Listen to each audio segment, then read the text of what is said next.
Hey everyone, it's the Finance Course Guru, and I want to walk you through a problem today concerning computing the rate, or if you're talking about bonds, this is actually the same formula that you'll use to compute the yield to maturity based on a given bond situation. So I'm going to go through a quick and easy problem, one that you'll see in many finance books and many finance exams and homework problems. So I've already got this filled in, and just for your knowledge, if you wanted to try to recreate this, I'm using the rate function in Excel. So I've just built a little box here along with 1,000 other boxes on this spreadsheet, but this will allow me to input the arguments and will pop out the required rate. And what you see a lot of times are these types of questions, something about retirement, or you have a certain amount now, what is the required rate to earn, or what rate of return will you be required to achieve a certain number amount. So I'm just going to go through a quick problem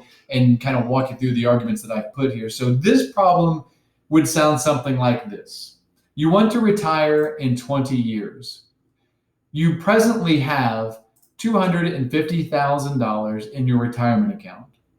For the remaining 20 years, you'll be able to deposit $18,000 per year. Normally it'll say at the end of each year. And you want to have a future value, or you want to have a retirement account balance of $3 million at the end of those 20 years. So you're sitting on $250,000. For each of the 20 years remaining until retirement, you can deposit $18,000.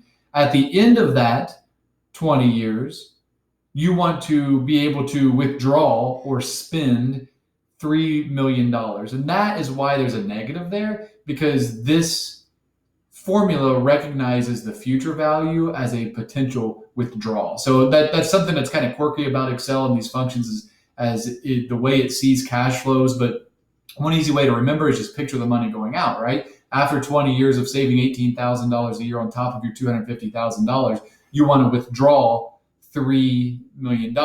So the question would be, what rate of return do you need to earn in order to accumulate $3 million at the end of those 20 years?